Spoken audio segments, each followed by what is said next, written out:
Hey, this is part 2 of my One Way or Another by Cactus video. If you haven't seen part 1 yet, I hope you would go and check it out. So here's a demo of it.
So part 2 obviously picks up where part 1 left off, but there's a good reason why I've split the songs into 2 parts, because they're pretty much 2 different songs that are stuck together.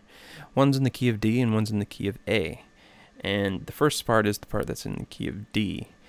Then when you go from that last chorus where you're doing the B flat to the A, that A indicates the change in the key. So now we're in the key of A. So what we're going to do is use the open A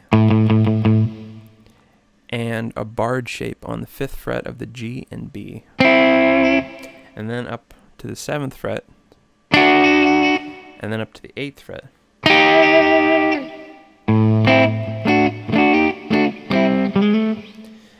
And for that last note there, we're going to slide from lower on the D string up to about the 7th fret on D.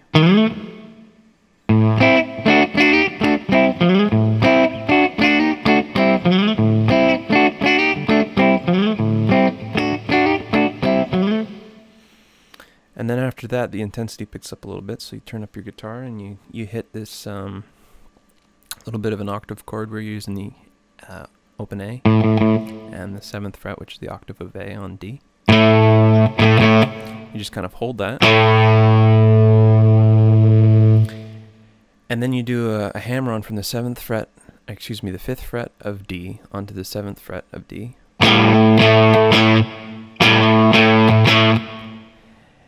And then you use that barred thing we were doing before on the 7th fret of G and B. I use my ring finger and bend it a half step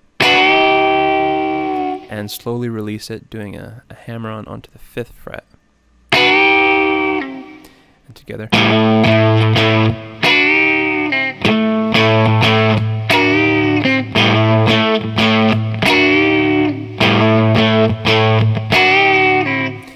And then there's a little bit of a solo. It kind of sounds like.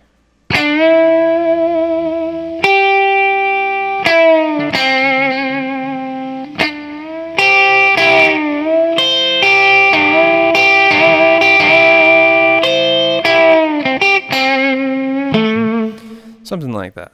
I prefer not to teach solos. I think people should either do their own thing or try to learn them themselves, because that's the only way they're going to really learn how to get that feeling. But after that solo, it goes into a new but very similar riff, where it starts on the 5th fret of G and goes down quickly to the 7th fret of D. And you get a lot of that droning open A in this riff.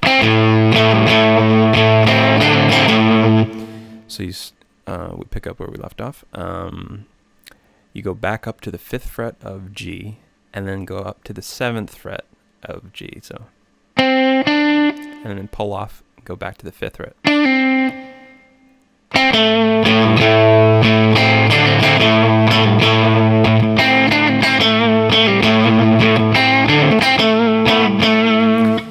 rhythm kind of changes a little bit here. It's more so about the feeling so much than the notes. They don't really change, but it's just kind of like that kind of thing. Little slight variations. It's up to you. But then after that, there's a little change, and it acts as a transition back into D. And what it is, it's F, C, D major, and then the A. F, C. It does this a few times, but it eventually ends on the D. And then there's like a bass thing. It's like something like that. And it slides back into the main riff.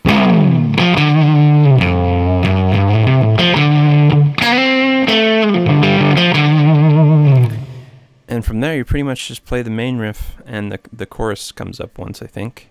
And you just play that through to the end. There's a little bit of guitar soloing over it. And basically what you want to do is turn your guitar up all the way and turn your tone down all the way. So you're going to get this really like muddy kind of bluesy tone where you go like...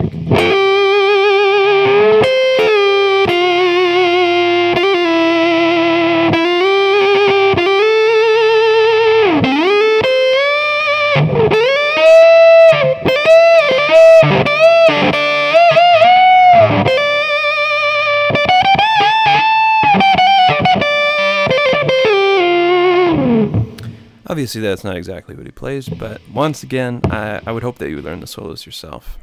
It's much more satisfying. So that's it. I hope you have a lot of fun with it. It's a pretty damn cool song, and it's got a lot of room for improvisation. You could do a lot of like...